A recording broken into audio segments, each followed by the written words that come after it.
Всем участникам операции «Черный след» объявляем сбор в инструкторском холле оперативно-следственного отдела.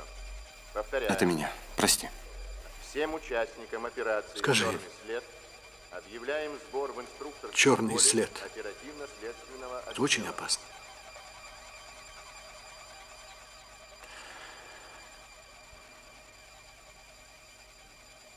Я не знаю, Мартин. Боюсь, что... Спасибо за кофе.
Вчера вы ошеломляете нас информацией о черных следах, а сегодня уже подключаете к этой проблеме всемирное здравоохранение. Не рано ли?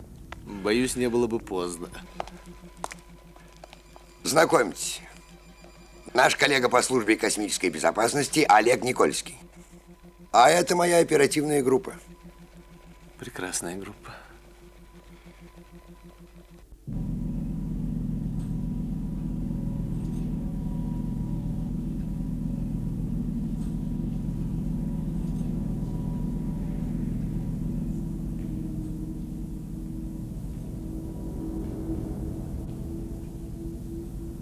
Профессор Леонард Рогов, научный консультант Всемирной организации здравоохранения.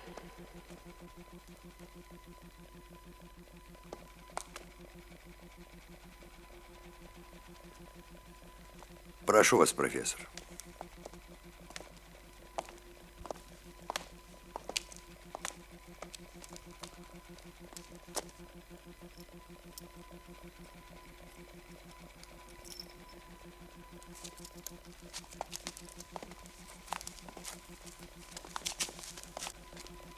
Начнем. Купер, ознакомьте профессора с фактическим материалом.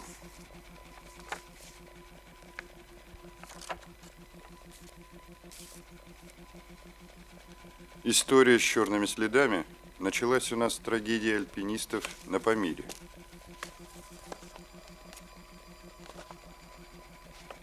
В горах разразилась необычайной силой снежная буря. А приборы метеостанции «Орлиный пик» никак на это не отреагировали. В это время на метеостанции находился бывший космодесантник Тимур Кизимов. По долгу службы 2 наших инспектора срочно вылетели на Памир. И нужен был снег на голову, чтобы ваша служба, наконец, пробудилась от летаргического сна. Профессор. Продолжайте. Перепуганный дежурный понес какую-то чушь о том, что бывший космодесантник Тимур Кизимов вовсе не Кизимов, а скрытый под обликом Кизимова лазутчик инопланетной цивилизации. Инспектор, конечно, ему не поверил. Тогда дежурный показал ему черный след, оставленный на экране одного из приборов. Экзотические следы, конечно, нас заинтересовали, но главное в другом. Если человек так запросто может влиять на электронные нервы приборов, то каковы же его энергетические параметры? Да.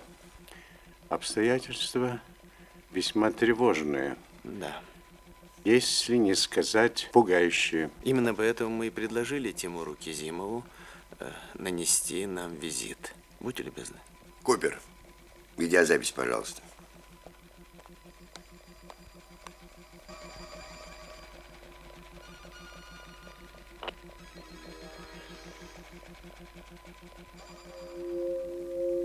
Скажите, Кизимов, почему вы избегаете разговора с представителями службы космической безопасности?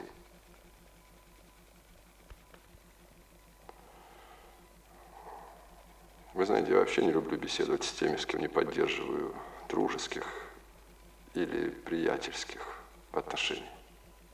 Извините, а с кем вы поддерживаете приятельские отношения? Но это мое личное дело. Вы понимаете, что необычные свойства вашего организма, приобретенные, видимо, вне пределах нашей планеты, не могли нас не заинтересовать? Хотите сказать, что я представляю собой угрозу обществу? Вы должны понимать, что мы не имеем права не учитывать и такую вероятность. А как бы вы ответили на этот вопрос сами? Отрицательно. Я опасен для нашего общества не более, чем любой обыкновенный житель планеты Земля.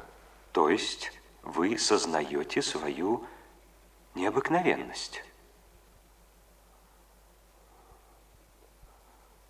Сознаю, разумеется. Тем более, что для меня моя необыкновенность такая же загадка, как и для вас. Да-да, поверьте.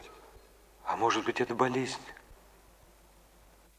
Что же вы так невнимательно знакомились с моими документами? Ну, есть же спецбюллетень, заключение медэкспертов. А, да-да, я помню. Здоров, Здоров. абсолютно здоров. Угу. Выдан бессрочный пропуск на планету Земля. Ну, Остановить! хорошо, не болезнь. Ситуация показалась нам тревожной. Мы приложили некоторые усилия и обнаружили еще один черный след, но не Кизимова. Этот след оставил Жан Ларе, тоже бывший космодесантник.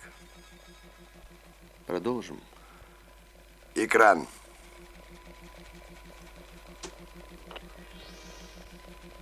Скажите, а вам не приходилось беседовать на эту тему с другими обладателями подобных свойств? Скажем, с Лоре? Ларе? Вас удивил мой вопрос? А при чем здесь Ларе?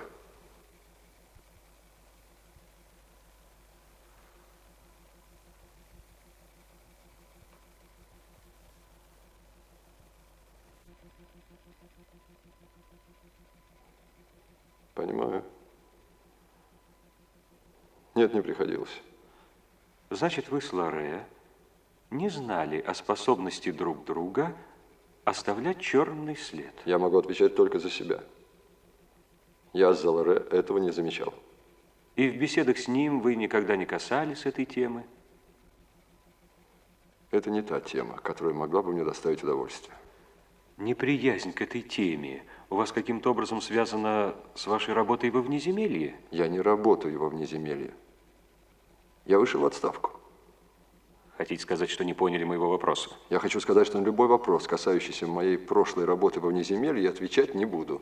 Но ведь это главное, что нас интересует, Кизимов. В Главное. таком случае будем считать, что я не смог удовлетворить вашу любознательность. Странно. Очень странный каприз. Нет.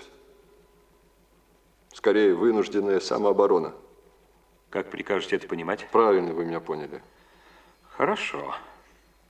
Скажите, Кизимов, каким образом вам удалось воздействовать на электронные нервы измерительного комплекса метеостанции «Орлиный пик»?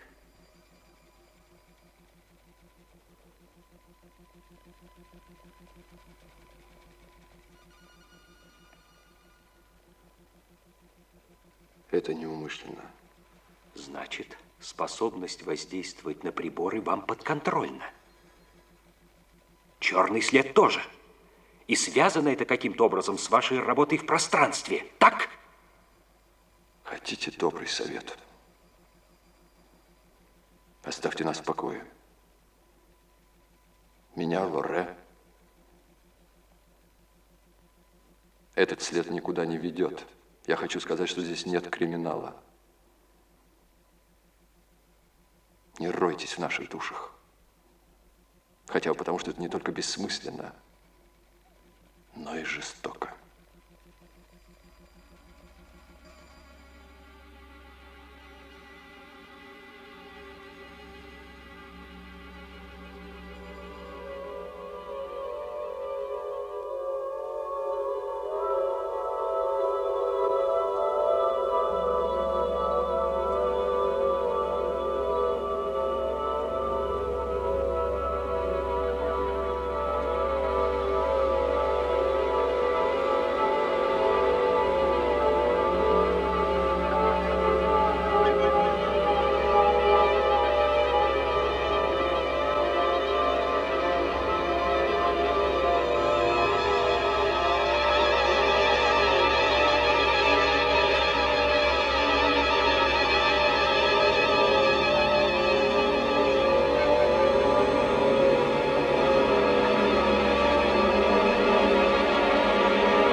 Удачный финиш, Фрэнк.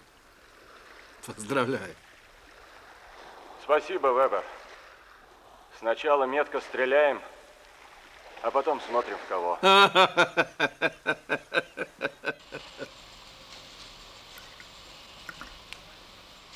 Из вашей братьи ты единственный, кто может похвастаться тем, что был у меня в операторской, да еще в момент работы полигона. Джимми.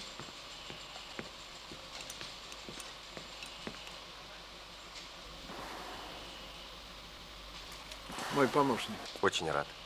С вами легко работать. Почему? Вы, как правило, плотно проходите полигон. Что значит плотно? Это не совсем удачный термин. Но, в сущности говоря, полигон можно рассматривать как сложный комплекс методов тренировочного воздействия на психику религента. Да? Я действую довольно однообразно. И это вам на руку. Скажем иначе. Полигон ты проходишь рационально. Джимми, как случилось, что Эгул идет верхним путем? Я неудачно поместил следящий телемонитор. Монитор, конечно. Идите, Джимми.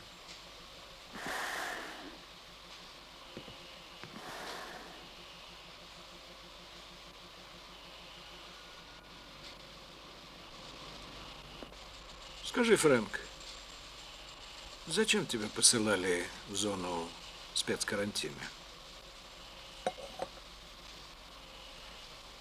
Почему тебя так интересует эта зона? Я еще никогда не был в зоне спецкарантина. Ну, слышал, конечно. Корк-Айленд, Энорис, зона полного отчуждения. Но никто же ничего не говорит. Все сведения проходят мимо. Как будто работаем не в одной конторе. Как-нибудь соберусь и выскажу все шефу. Не советую. Что? Просто не советую. То, чего не знаешь, не повредит. А тебе повредило?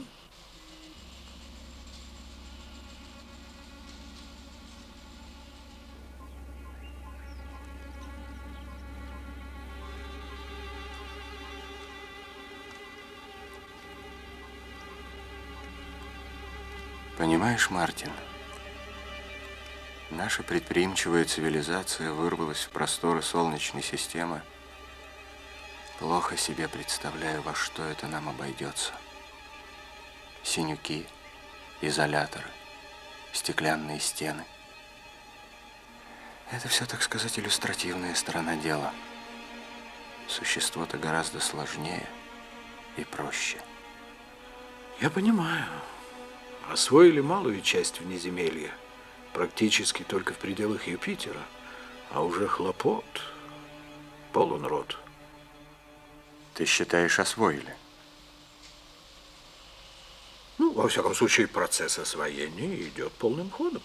Ах, процесс. А что? По данным отдела статистики нашего управления, на внеземельных орбитах работает 602 тысячи человек. Это не считая личного состава космофлота. Ты знаешь, я бы постеснялся это назвать легким знакомством. Да. Легким его не назовешь. Если учесть то, о чем мы с тобой говорили. И то, о чем не говорили.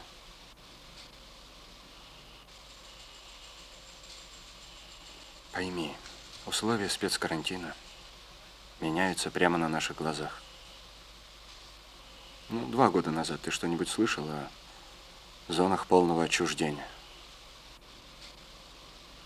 Наш старый плакатный девиз «Осторожность не повредит» мы превратили в супердевиз «Осторожность, помноженная на осторожность».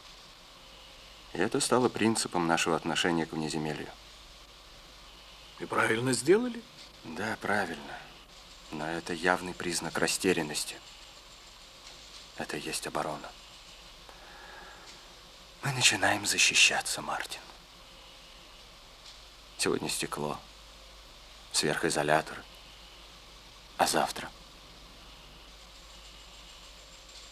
Вот. А ты пытаешься моделировать космические неожиданности на своем полигоне. Всем участникам операции «Черный след» объявляем сбор в инструкторском холле оперативно-следственного отдела. Повторяю. Всем участникам операции Это меня. «Черный Прости. след» объявляем сбор в инструкторском холле Скажи, оперативно-следственного отдела. черный след. Это очень опасно.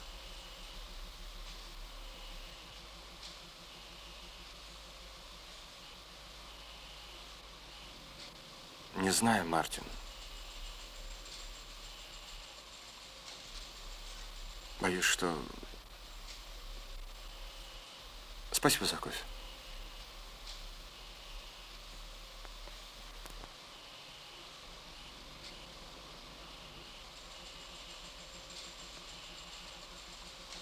Вчера, после того, как мы получили ваш запрос, нам тоже кое-что удалось выяснить. Возникла третья фигура. Эдуард Йонге. Купер, дайте фотографию на экран. Причем от беседы с сотрудниками космической безопасности этот бывший космодесантник категорически отказался. Хаст, расскажите нам, как закончилась ваша встреча с Йонге?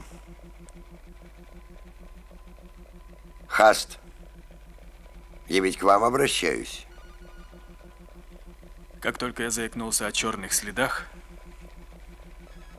Йонге молча спустил меня с лестницы. А почему не наоборот? Боюсь, Хаст, что если вы будете продолжать в том же духе, ваша карьера в основном будет состоять из лестничных пролетов. Садитесь, Хаст. А теперь у меня есть для вас сюрприз.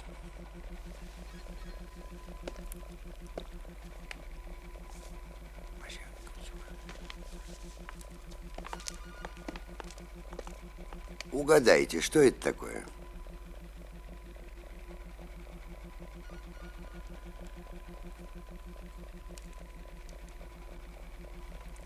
Ну что, это обыкновенное дерево. Правильно, обыкновенное дерево.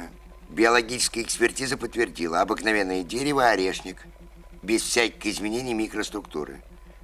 Однако этот орешник почему-то работает как телевизионный приемник. Что? Да, причем избирательно. Принимает только детскую программу. Ну, а кто же автор этого прибора? Автор. Автор в прошлом известный космодесантник, а ныне добропорядочный отставник. Послужной его список мало чем отличается от послужных списков Кизимова, Ларе и Йонке. Дэвид Нортон. Четвертая фигура. Причем Дэвид Нортон является близким родственником одного из моих сотрудников. Верно, Полинг? Совершенно верно. Значит, это правда, что Дэвид Нортон женат на Сильвии Нортон, вашей родной сестре, урожденной Полинг. Да. Добрый день, малыши. Вы меня узнали? Конечно, узнали. Сегодня я расскажу вам очень интересную сказку. Только слушайте меня очень-очень внимательно.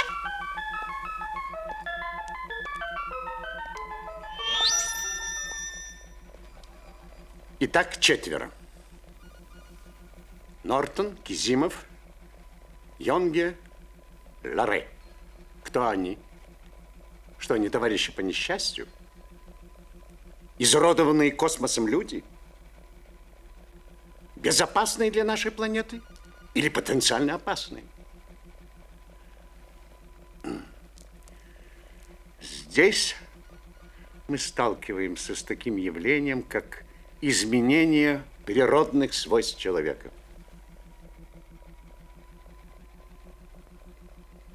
Если считать, что этот феномен произошел сразу с 4 одновременно, то это могло произойти только с экспедицией лунной радуги.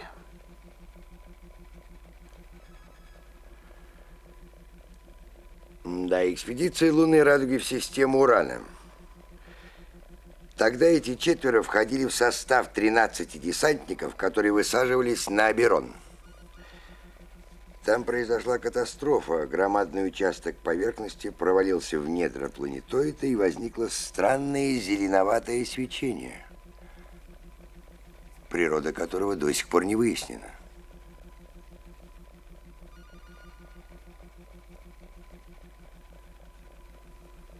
Так, произошла катастрофа, в результате которой четверо оставшихся в живых приобрели феноменальное свойство. Браво, Никольский.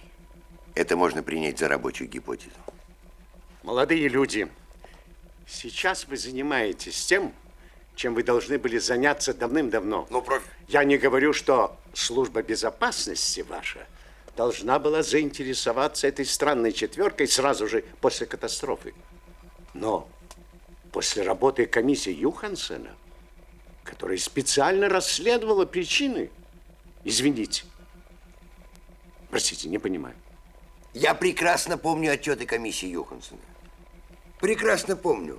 Там нет ни одного фактического намека на связь между результатами катастрофы и черными следами на Земле. Дело не в отчетах комиссии, а дело в том, что в комиссию был назначен один из тех, кто уцелел после катастрофы. Кто именно? Дэвид Нортон.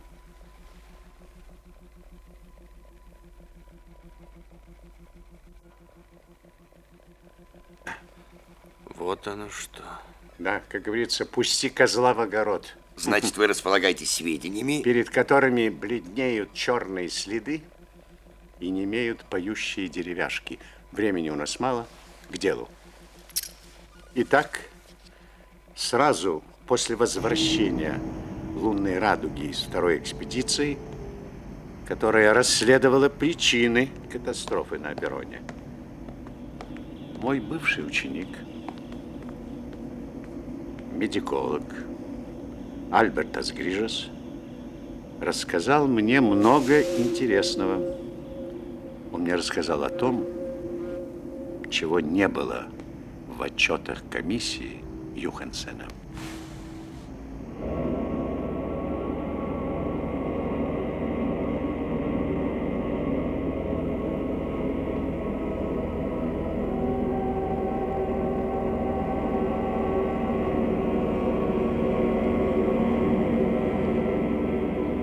Коррекция в картинной плоскости проведена. Тангаж устранен. По курсу в норме.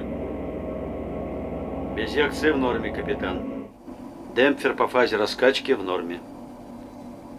Осевая в режиме крейсерской скорости. Норма.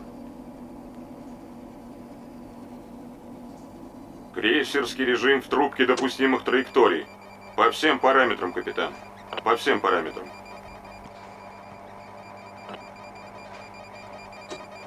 Бортовое время 23:00. Ночной вахте крейсерского хода приступить к работе. Остальные могут отдыхать.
После этого в течение 3 недель Альбертес Грижес вместе с Феликсом Баком безрезультатно пытались что-либо выяснить.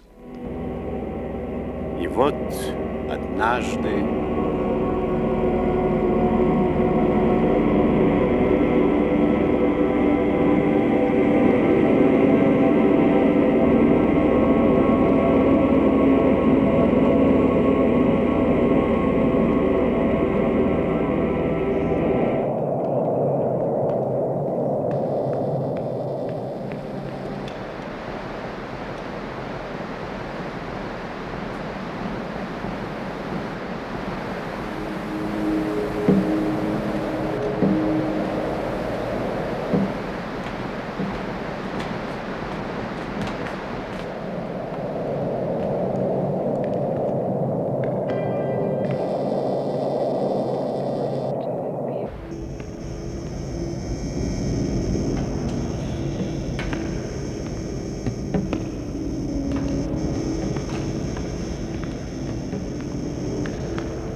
Да нет, ну, в рейде всякое случается. Повреждают 1-2 экрана. Но это же без злого умысла. И не скрывают.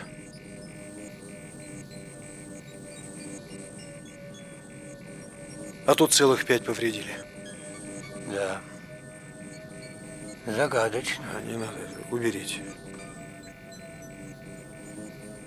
Вы доложили об этом капитану? Кроме вас еще никому не говорил. А может, доложить?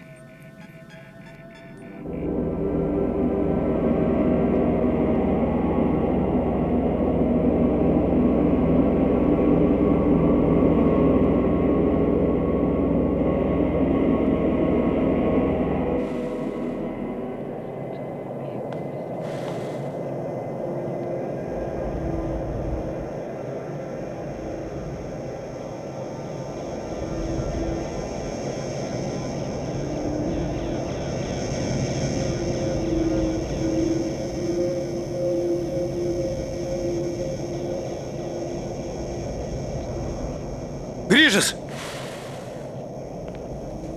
Что случилось, Феликс? Нет. Не может быть. Чего не может быть? Этот человек. Какой человек? Я узнал его. Кого?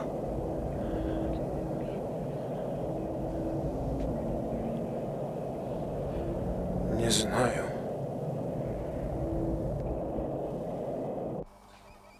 Слушайте, вам не надоело убеждать меня в том, чего нет и быть не может? Юрий Михайлович, мне кажется, что мы не понимаем друг друга. Увы, Альберт Исказьевич, увы. А вы на секунду представьте реальность чужака. Что будет, если во время торможения он не сумеет воспользоваться противоперегрузочной защитой? Но если этот чужак существует, он сумел это сделать во время разгона? Да, сумел. А теперь не сумеет. Не получится. Успокойтесь, Альберт Исказьевич. Никакого чужака на борту рейдера нет и быть не может.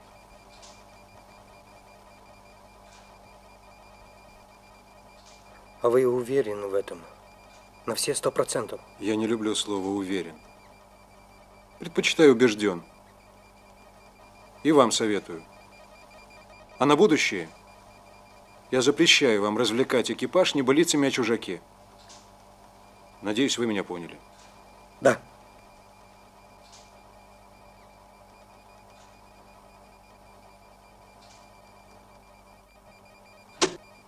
Дайте полную дислокацию с расшифровкой по секторам. Есть. Смотрите. Сколько человек должно быть у нас на борту рейдера? 68. Каков общий итог? 68. Теперь, надеюсь, вам все ясно. А что касается чужака, советую вам поменьше увлекаться фантастикой. Фольклор внеземелья богат и разнообразен. Желаю всего доброго. Благодарю, капитан. Извините.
Выводы делайте сами. Кстати, существует книга Альбертеса Грижеса «Мифы и призраки внеземелья». Весьма рекомендую. Спасибо, профессор, вы оказали нам неоценимую услугу. Желаю удачи. Благодарю.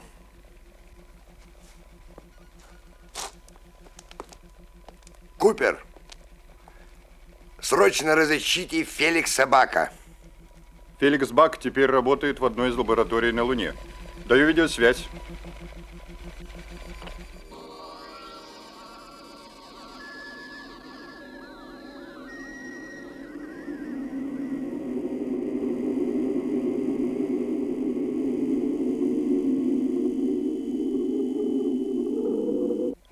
Здравствуйте, Феликс. Извините, что побеспокоили. Давайте без церемоний. У меня, между прочим, рабочий день. Мы тоже не на прогулке. Шеф, все готово. Здравствуйте, Бак. Добрый день, Гэлбрайт. Вы знаете меня в лицо? Кто же вас не знает? Вас и Никольского. Он сидит рядом с вами. Мы польщены. Нас интересует вторая экспедиция в систему Урана. Точнее, одна ваша экстравагантная встреча на борту лунной радуги. Понятно. Понятно. Затеяли следствие по давнему делу о чужаке? Да. Что вы об этом думаете? Я? Прошло 8 лет. До сих пор меня... Столько времени прошло. Да. Позднее мне приходилось... То есть, я не мог, конечно, видеть его. Потому что, собственно, его не было. Кого не было? Ладно, пойдем от обратного. На кого был похож чужак?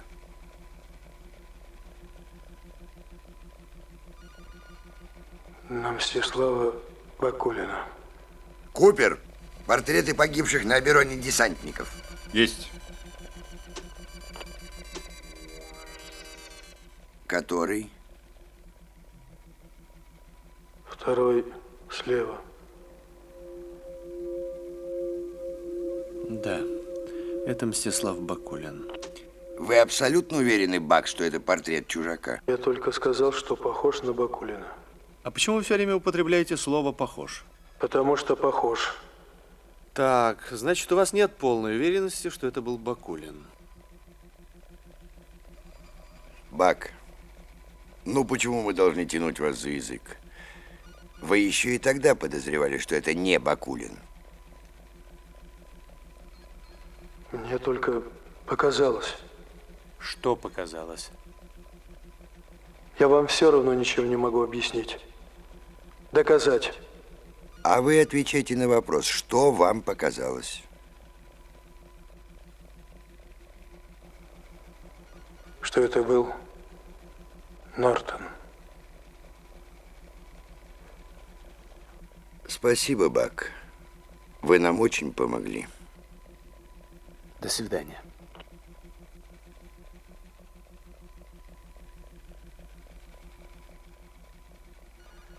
Это уже не миф, а какой-то анекдот. Пока Юхансон и члены его комиссии безмятежно спят в своих каютах, по коридорам разгуливает Дэвид Нортон с лицом погибшего на Обероне Бакулина.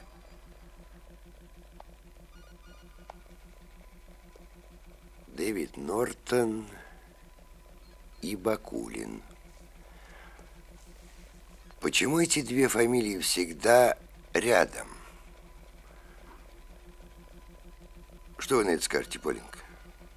Мстислав Бакулин был самым близким другом Нортона. Самым близким другом Нортона. Да, Нортон. Он после экспедиции лунной радуги, кажется, полгода провел на Меркурии. Может быть, нам запросить Меркурий, Гаранина? Это мысль. Купер, соедините нас, пожалуйста, с начальником меркурианских десантников Гараниным. Есть.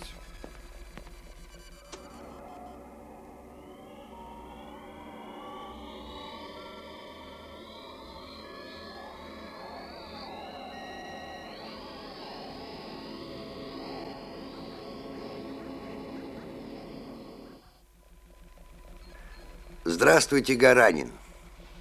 Здравствуйте, Галбрайт. Здравствуйте, Никольский. Вот ж не думал, что понадоблюсь службе космической безопасности. Нас интересует Дэв Нортон. Вы ведь его знаете?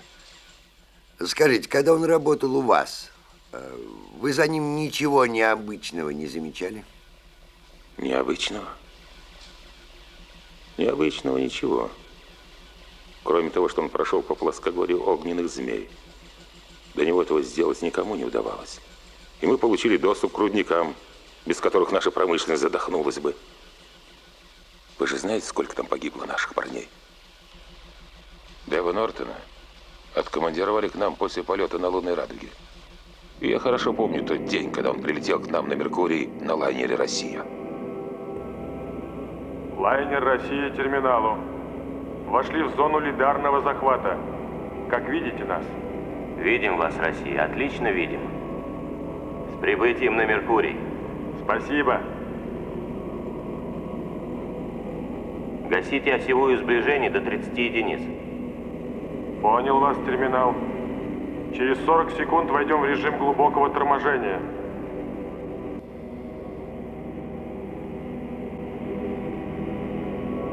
Боковая погашена. Входим в зону механического захвата. Как поняли? Не беспокойтесь, примем вас мягко. Готовьте своих пассажиров для пересадки в лифтер.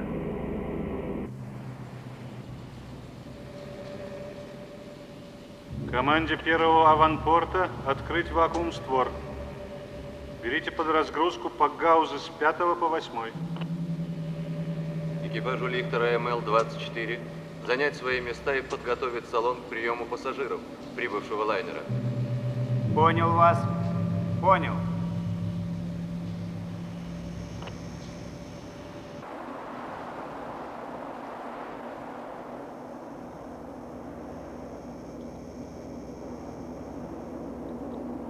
Меркурий, я лифтер МЛ-24. Иду на посадку. Дайте сигналы обеспечения, дайте дистанцию. Виктор, я Меркурий. Дистанция 98. Доворот по азимуту 55. Вам для посадки первая причальная шахта. Как меня поняли? Понял вас, Меркурий, понял. 98, 55, первая причальная. Спасибо.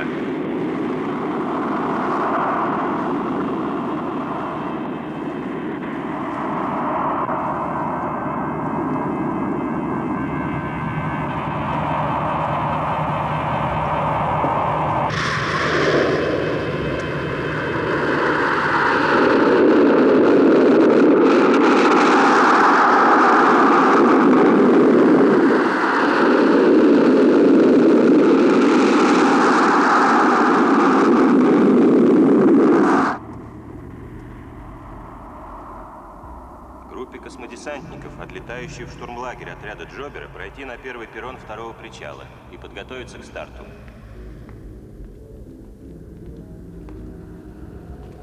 Первый причал нашего космопорта принял сектейнер с первой группой пассажиров лайнера «Россия», прибывших лифтером МЛ-24. Напоминаем встречающим. Место встречи – 5-й зал космопорта. Повторяю, 5-й пассажирский зал.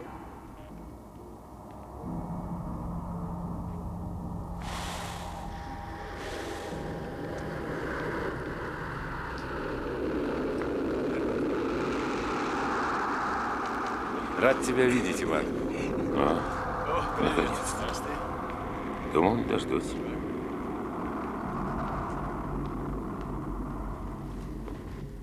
Так что ты знаешь о Плоскогорье? Ничего. Плоскогорье недавно убило 4 десантников, 3 шахтеров. Богатейший рудник находится под угрозой. Вот что, Дэв, я переправлю тебя на Плоскогорье с одним условием.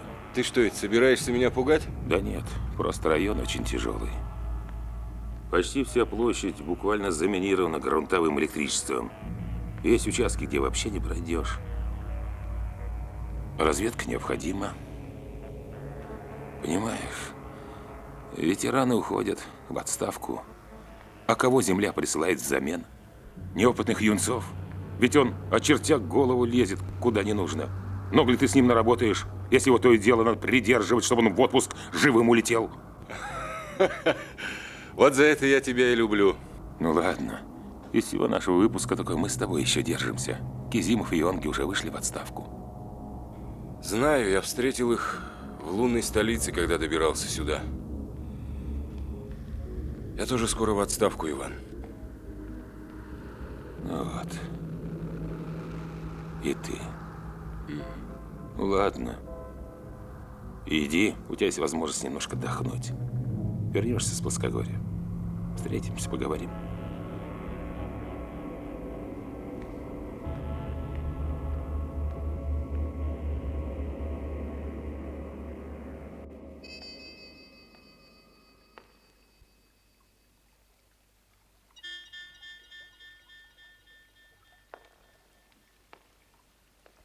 Не помешаю? Нет, пожалуйста.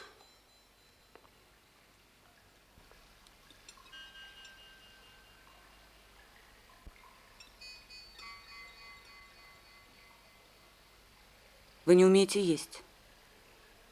Вы едите бесстрастно. Это вы мне? Давайте познакомимся. Людмила Быстрова. Дэвид Нортон. А можно спросить, Да, пожалуйста. как ваша жена относится к профессии космодесантника? Без восторга. Будь на то моя воля, я запретила бы десантникам жениться.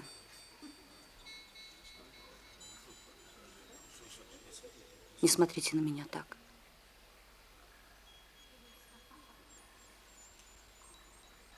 У вас, работников внеземелья, должно быть, ужасно меняется психика. Сначала вы чувствуете себя храбрецами, героями. Потом вы начинаете с предубеждением относиться к слову «герой», «отвага». Эти понятия стираются для вас. Скажите, Нортон, каким количеством жизней оплачена каждая планета, на которой вы побывали? Вы не любите вспоминать ваших погибших товарищей. Не так ли? И нет ни малейшей гарантии, что и вы. Не сегодня, так завтра.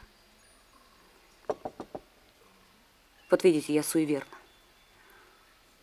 Ваш брат-десантник научит быть суеверной. Подходит такой молодец. И, улучив минуту, предлагает стать подругой на вечные времена. А вечных времен у него доживет ли до завтра? Так вы ему отказали? Да, наотрез.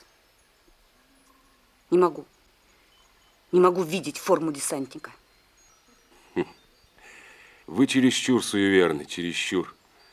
Что может случиться с этим парнем, которому вы сегодня так наотрез? Все. Все, что угодно. Когда человек, носящий вашу проклятую форму, вылетает на плоскогорье огненных змей, с ним может случиться все, что угодно. Это Меркурий, Нортон.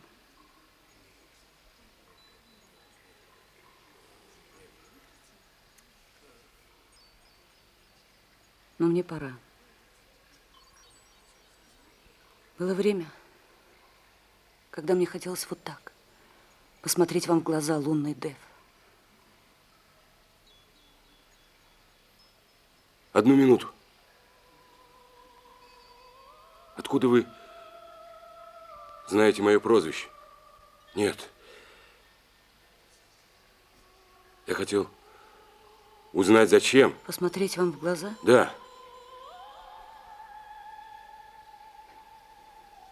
Наверное, потому что вы женаты. Кизимов, Йонге, Лоре, те были холостяками. С ними все ясно. Никого у них не было и ничего, кроме нормальной работы. Откуда вы знаете Кизимова, Йонге, Лоре? Простите, как вас? Людмила Быстрова? Бакулина. По мужу Бакулина. Да, Нортон. Был у меня муж, Стеслав Бакулин. Там, вместе с вами на Обероне.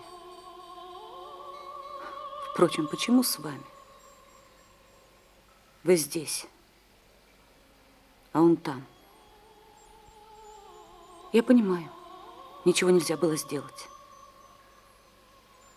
Но вы здесь.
старте мы уже сообщили на плоскогорье в группу Джобера.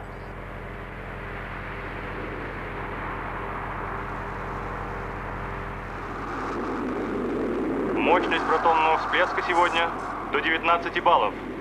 Поэтому ваша трасса в тени. Понял. Терминатор у вас в 200 километрах на правом траверзе. 1000 километров вас будет сопровождать маяки наведения. Затем самостоятельно пройдете вдоль долины, а там, пролетая над кратером, увидите прямо по курсу свечение плоскогорья огненных змей. Понял вас. Понял, спасибо. Над плоскогорьем будьте внимательны. Посадка только на территории штурмлагеря. Это единственный там безопасный участок.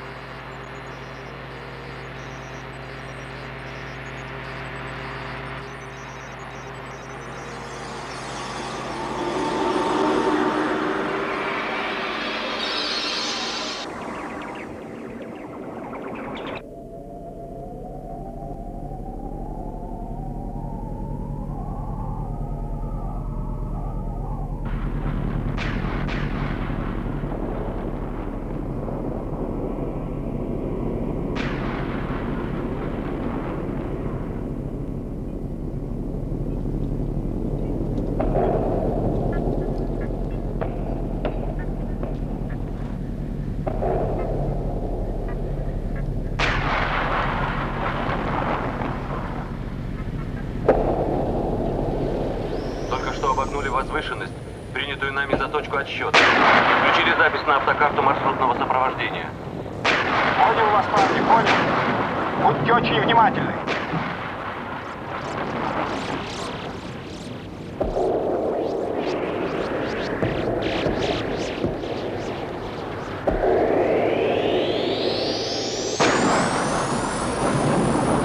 Автоматика не успевает зарегистрировать все разряды грунтового электричества. Если вперед идти опасно, лучше вернитесь. Теперь уже неизвестно, что опаснее. Идти вперед или наоборот.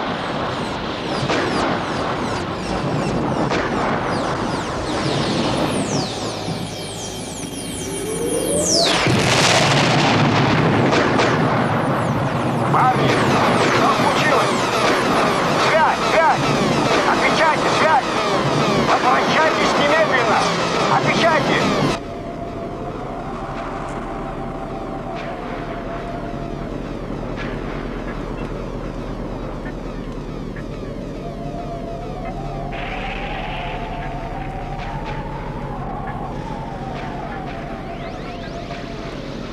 Дэвид Нортон, эксперт штаба. Командир Джобер, мой помощник. Вам что, не сообщили обо мне? Со штабом нет связи. 200 квадратных километров электрических полей. Какая уж тут связь? Прошу.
Немедленно возвращайтесь! Или я вышлю катер.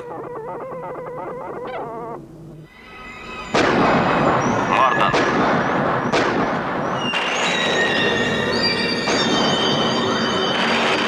Нортон, я высылаю катер. Не надо, Джобер. Успокойтесь. И просто поддерживайте со мной связь. Я не могу поддерживать связь с потусторонним миром. Мне нужны живые эксперты. Не отвлекайте меня, Джобер. Учтите, я снимаю с себя ответственность за вашу безопасность. Хорошо. Учту.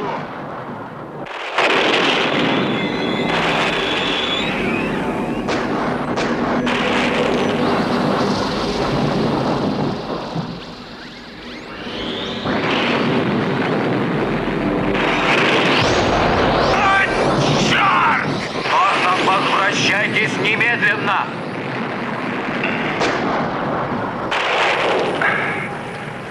Джобер!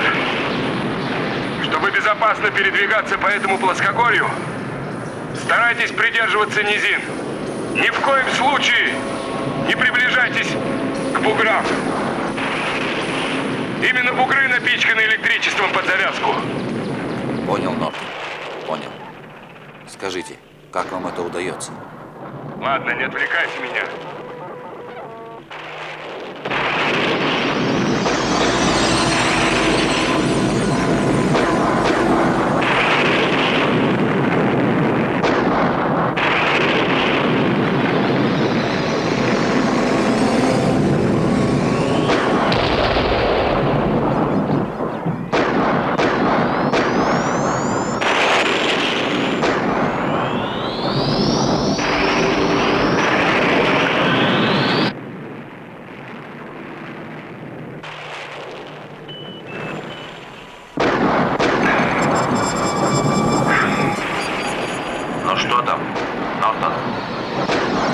Затея с тягачом никуда не годится.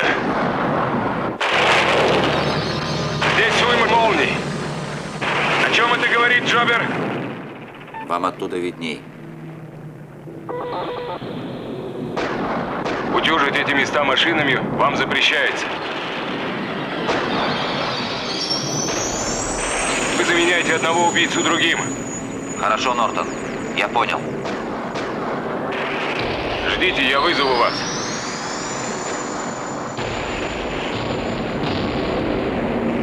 А если не вызову, световые маяки укажут вам безопасный отрезок дороги. Пока, до связи.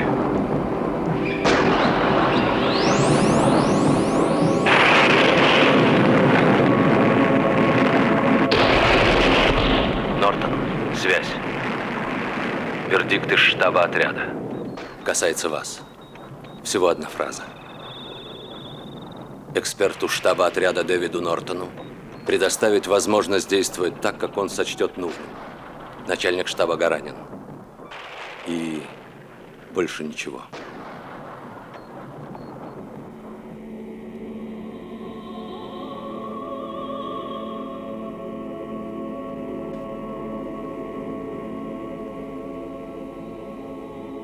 По тропе, проложенной Нортоном, десантники сумели перенести вглубь электрических площадей нужную аппаратуру.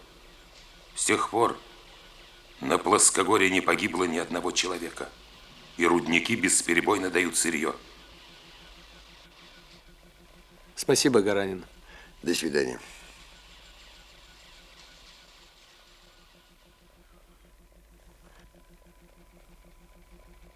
Все свободны. Кроме Полинга.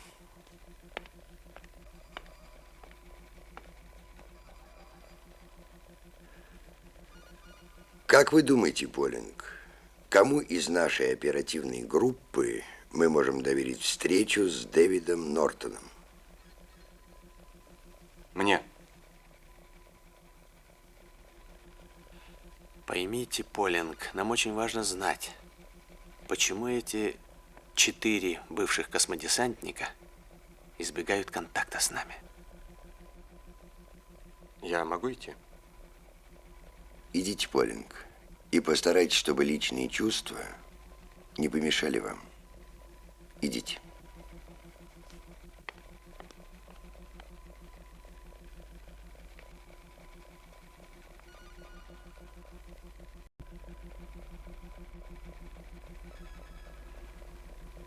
Мы осваиваем космос. Космос мало-помалу осваивает нас. Интересно, чего добьется Полинг? Дело здесь не в Полинге. Полинг, вы и я. Мы только люди.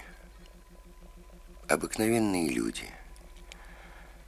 А эти четверо, они... Не знаю. Не знаю.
Дэв,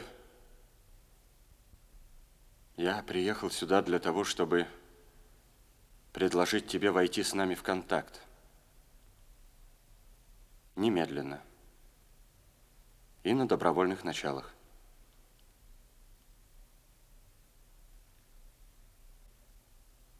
Положим, я согласился. Что дальше? Очевидно, тобой займется наука. Фрэнк, я ведь не механизм, который можно разложить на части, а затем собрать некое подобие того, чем я был. Пойми, ведь существуют и другие методы.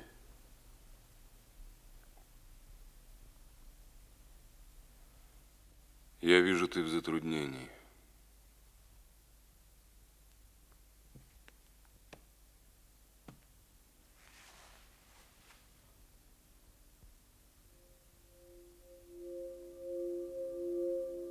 Ну хорошо, будем считать, что пока они нами серьезно не занимаются.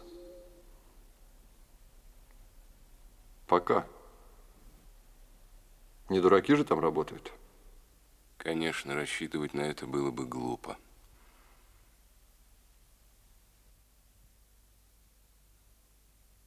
И как же нам себя вести?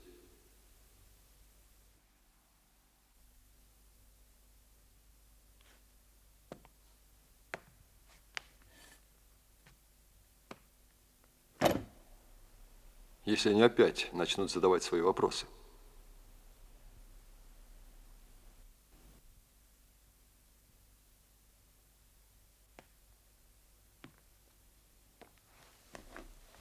Если кто-нибудь из нас даже попытается рассказать,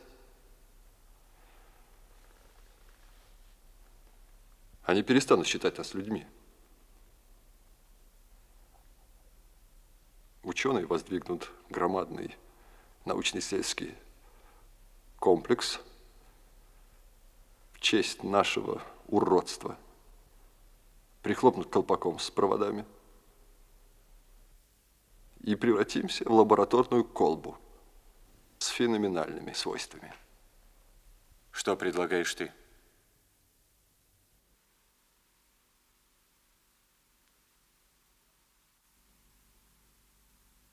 Вы не досаждаете мне при жизни. Я вам завещаю свое бренное тело после кончины. Вот тогда и копайтесь сколько хотите. Ты не слишком разочарован, Фрэнк? Дело не во мне. Как я понимаю, Дэв, ты отказываешься нам помочь?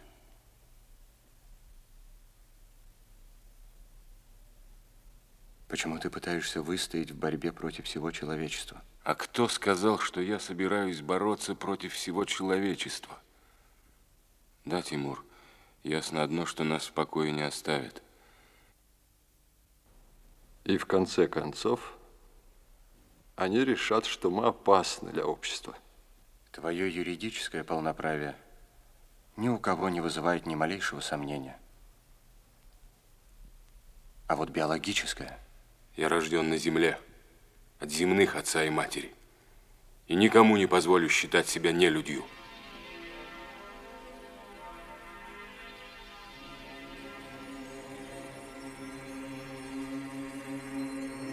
Мне очень жаль тебя, лунный Дэв.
все-таки кто мы? Мы люди, Дев. И верю, что мы познаваемы. Да, видимо, не сразу. И уж, конечно, не в лабораториях. И не в зонах спецкарантина.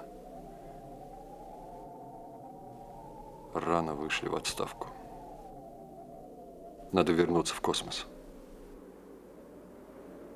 Мы можем принести много пользы, очень много.